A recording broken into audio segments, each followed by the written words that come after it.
Hello guys, welcome back to the Beastie Room. Today we are going to have another feeding video. Now these are proving to be really popular, and we try and get as many different shots as we can as we go through when we're feeding our different spiders. But because we feed differently here, we don't have a regular feed. We tend to let our spiders tell us when they're hungry. So we are feeding every day of the week. You know, there's something going on. There's something that requires feeding every day of the week. We don't have a set day. And I believe this makes for a much, much better spider.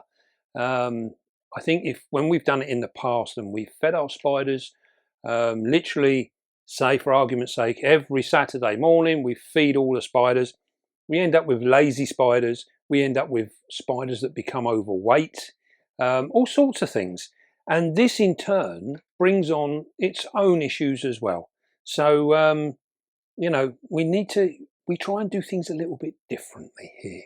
So we've amassed a few, just a few, just to give us something to look at, and also as well, I mean, it's just an excuse to enjoy the beauty of these spiders.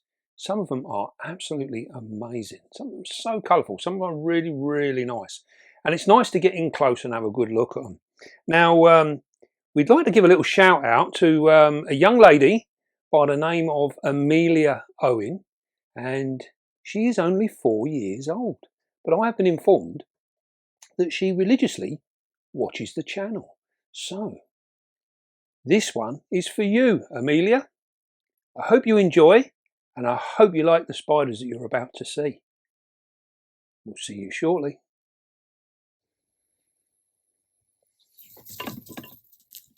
Well, this is our Poecilotheria rufulata, the red slate ornamental. Wonderfully big pokey this is. Beautiful colouring. The camera doesn't really show up, but she's very, very green. Absolutely gorgeous looking spider. Now, as you can see from her abdomen there, that is about the perfect shape for a pokey, really. That's the kind of shape we're looking for. We're going to get a little bit more weight on her, just really to get her ready for next year's breeding season. Now, as you can see now, we're moving her with the paintbrush. And as you can see, she's outside of the enclosure, but there's no need to worry. She's not going anywhere. And we're just gradually trying to lift her. Now what she's doing, she's hanging on with her back legs on the glass. And it is incredible how they can grip to absolutely nothing. And they just don't want to let go. So as long as we maintain contact with the brush, we should be okay. Here she goes. Slowly, slowly. Look at her. Look, she's like, no, I'm not going to move. So we're literally going to unhook her back leg now. There we go. She's off. And we can open up the other door and get a lovely, nice close-up look of this rather spectacular spider. Very misunderstood, the pokies. Treated gently, they're no different to any other. Very, very pretty spider.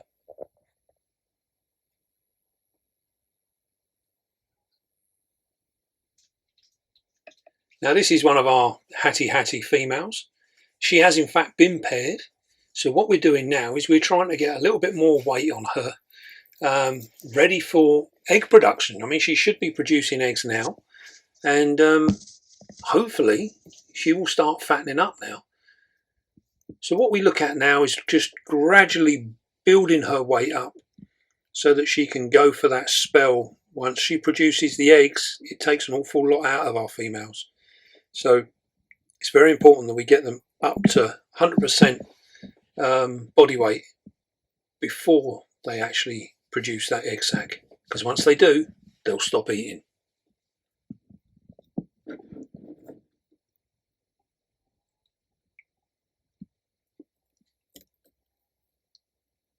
Now this is our Trinidad chevron, the Samopaeus cambridgei. Here she comes, look. Now look at that, there's a fail. And the reason that is because we held on to the roach. So she felt the the restraint from the roach, and she decided to leave it be. This may have been because she thought it was too big. We'll just let it go and she can enjoy her meal in the bottom of her burrow. Now this is a very, very pretty spider, and one that's pretty brave as well. This one don't mind being out in the open. Absolutely beautiful, the orange tree spider. We're looking forward to breeding these, so we're just looking for a male. Once we can get hold of a male, then we are fully gone. She's ready to go. You can see there her condition is absolutely perfect. She has a very good appetite for a medium-sized spider. Never refused a meal. Look at that colouring, absolutely exquisite. Very, very pretty. Now here's another one that never fails to make me smile. The Bengal ornamental. I do like these sort of autumny colours. Again, this is a big, powerful spider, and she often spends much of her time sitting outside in the open. She's very relaxed, and we often tongue feed this girl.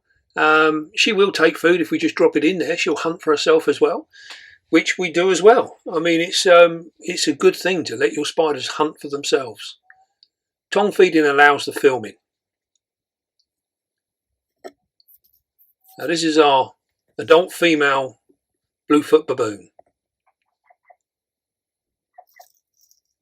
There you go. And that's it. That's all we get to see of her.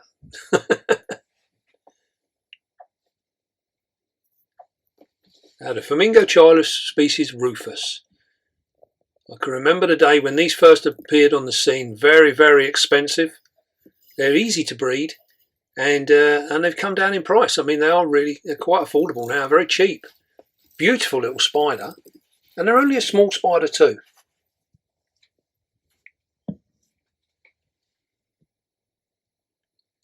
Now here we have one of our Theraphosa apophysis, the pink-foot Goliath. These are a real hairy guy.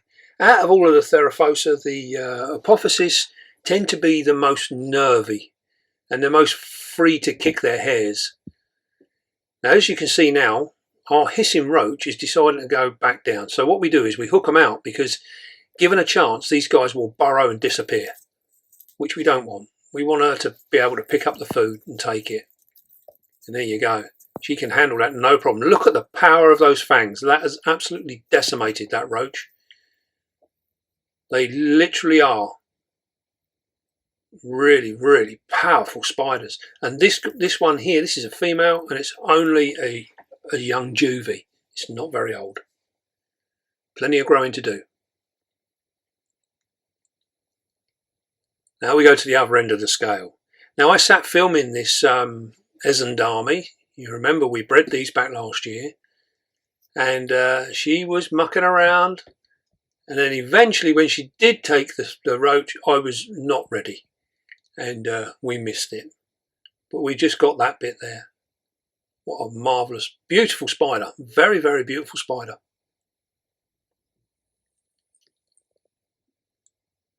Now here we have our Indian violet, the Chilobrachys fimbriatus. Now look at that.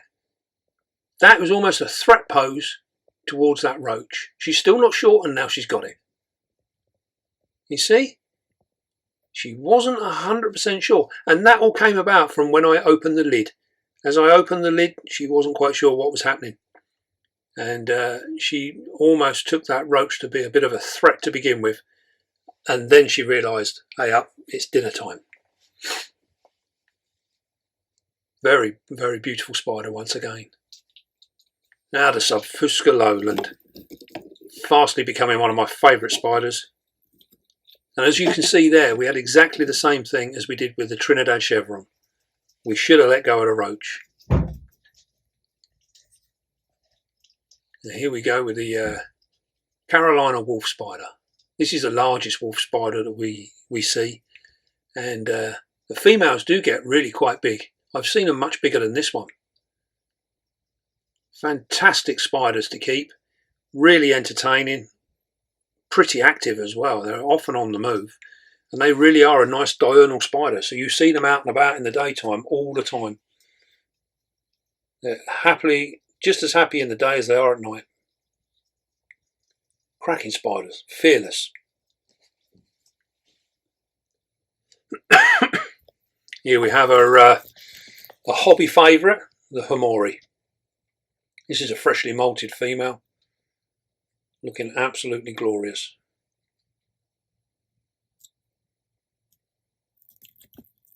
Lovely colouring on that spider.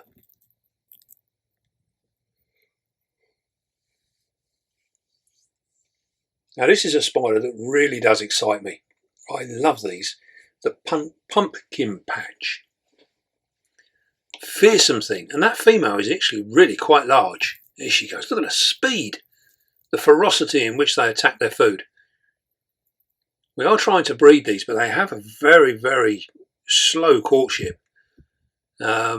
She has in fact eaten one male and then she molted out, which was a little disappointing. So we're feeding her up again now, and she molted out a couple of months ago, so we're going to try her again, but it is a very, very slow, tenuous courtship that these guys seem to have. Fingers crossed we will crack them in the future. Very interesting spider.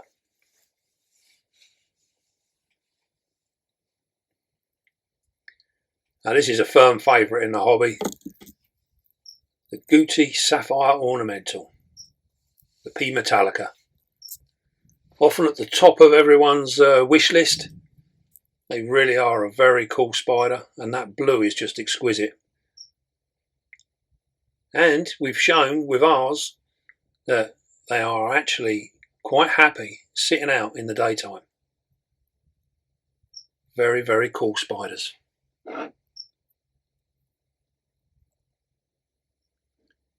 Now this is one of the Beastie Room firm favourites. Everybody knows our geniculata. She is an awesome big spider.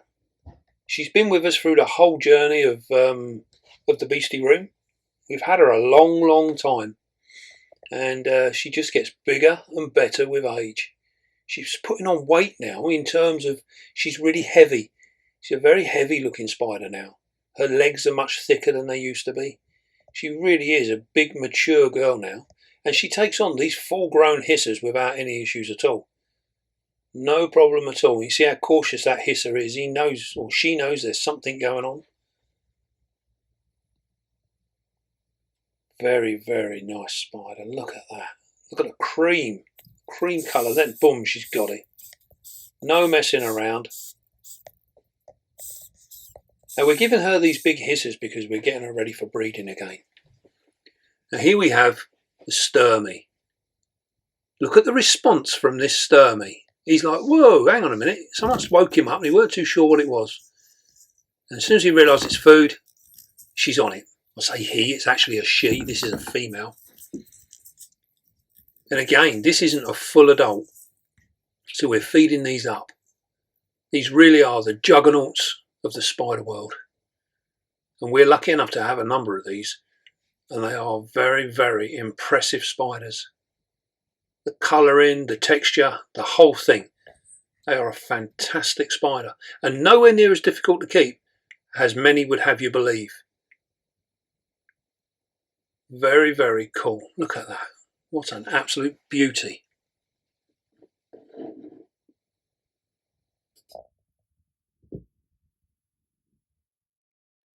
Well, what did you think? There's some cracking spiders there. And you see how they behave very differently. You know, some of them you can drop the food in and they literally just really, really lazy, just sort of slowly take it. You notice some of the big monster spiders, the big Sturmies, how slow and laborious they can be. And yet other times they will literally run across the enclosure to grab a roach. All depends. They vary all the time. And this again is another good reason why you have to be extra careful, especially when you're changing things like water bowls. If you put your hand in to take a water bowl and the spider is close by, it may well fly across there and think you're a bit of food. So be careful, be aware. always allow your spider to know that it's you that's about to enter its enclosure. And in that way, you will alleviate that feed response, because your spider will hunker down. It will do something different. It will look in a different way. So it's not reacting against a tiny vibration or a movement. So worth thinking about. It's a good little tip. Always allow your spider to know you're there.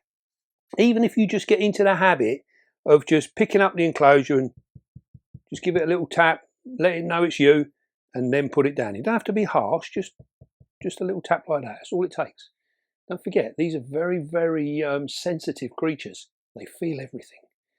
Now, you'd also seen on there the first one that come out, the Ruffalata. Now, she's a big, big spider. And they have an awesome reputation for being very, very quick, very, very defensive and things like that. And you saw there, we tongue-fed her. She was sat right on the very edge of her enclosure, right out, middle of the day. She's sitting out there.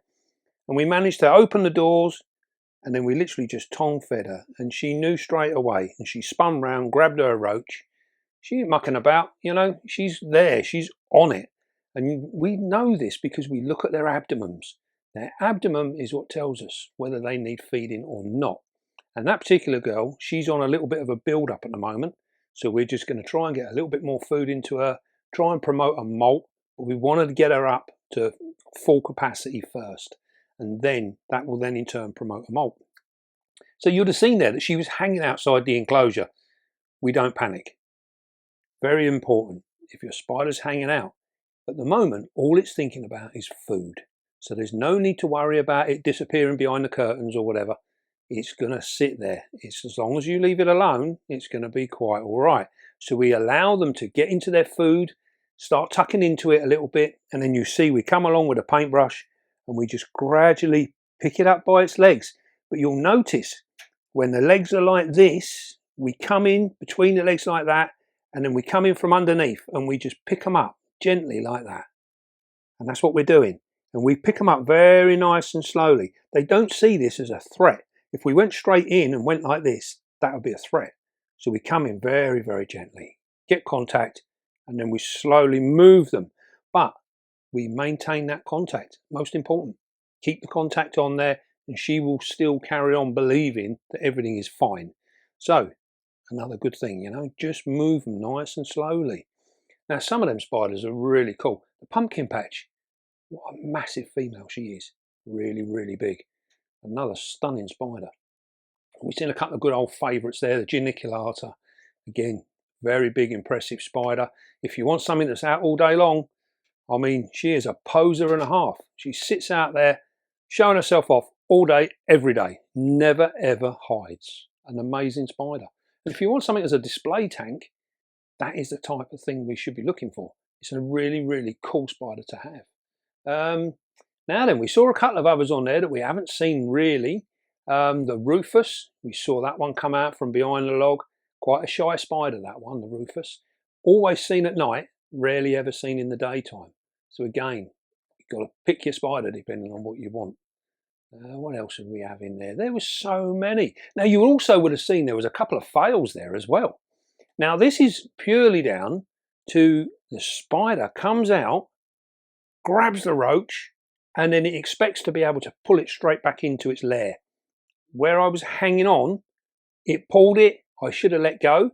I hung on, hoping to keep the spider where it was, but she was like, nope, not having it. She'd let go, dropped that back down behind the cork bark. So this again is a feed response, but because the roach managed to stay put, she couldn't pull it, that upset her, and it freaked her out a little bit, and she lost confidence, and she dived back down into the security of the burrow. And that's where she stays. All we do in that situation is we allow the roach to go. The roach will go over, and you will hear it grab the roach in the burrow. So it doesn't upset them in terms of long term. It just freaks them out a little bit. They sort of like, they got it, don't like that, so they let it go. And it's probably because they can't physically move it, it may actually say to the spider, this is a little bit bigger than you anticipated. It could do you some damage. Let it go. You never see them taking on quarry that is overly big for them. Not of their own accord anyway. You know, we've all seen the videos where people put stupid things in with their spiders to see how big a thing they can actually kill. Waste of time and very dangerous to your spider. Sort of behaviour that we do not want to be seeing in the hobby. There's no place for it whatsoever. So we keep everything down to what is acceptable, what is the right size foods for our spiders. Well, that was pretty cool. I hope you enjoyed that, Amelia. And I'm sure you probably got one or two spiders there that are your favourites. We have many young viewers actually that we get messages and bits and pieces, and they come along and they sit down and watch. It's really, really cool. Much better than cartoons, I would say. Much better. Well, I hope you enjoyed it, and keep watching. We'll get plenty more out there for you as well. We've got plenty of videos coming up with some baby spiders, some little slings, so they're always fun to watch. And we've also got the Central Invert Show, which is in London, and it is on the Sunday the 23rd, I believe. We will be there. We will have a couple of tables there, and we'll have merchandise. If you like the t-shirts, we'll have t-shirts and hoodies and all sorts of bits and pieces there for sale. If you're abroad and you want one of our t-shirts or one of our hoodies, we have a mix of different things coming out, and we've got all new ideas coming along with the merch. But if there's anything you're interested in, then just drop me a message on Facebook, and you can always get me there, and we can ship out internationally. So any of you guys that are abroad and you fancy a little bit of beastie merchandise, we really appreciate the support. And yeah, it'd be nice to see some of our stuff walking around the rest of the globe. Be amazing, wouldn't it? Really, really cool. We could perhaps get some selfie photographs in different countries. That would be smart, wouldn't it? That'd be a bit of fun. Going on things like that, our beastie map, the world domination map. Such a great idea that was. We got pins in it from all over the place. And we really have colonised the planet. It's absolutely awesome. Fantastic. The continued support from you guys is just amazing, and we so appreciate it. It's been incredible. A massive journey. The last 2 years have seen some really big changes, and there's so much ahead. So yeah, we really do appreciate your support. Don't forget, hit the like button on the video. It does wonders for the channel. Really helps us out, you know, and it's free, so that's really good as well. We do like a freebie here in the Beastie Room. So yeah, hit the like button for us as well. And don't forget, if you are able to get to London, come and see us on the stall. You know, there's always got time for a little chat, and it'd be great to put a face to names. You know, quite often we get messages where we only know names, but we don't know the faces. And so yeah, it'd be really nice to put some faces to some names. That'd be a cool idea as well. Right then, well, I hope you enjoyed that, and don't forget, be calm, be gentle, and love your spider. And I will see you soon, guys.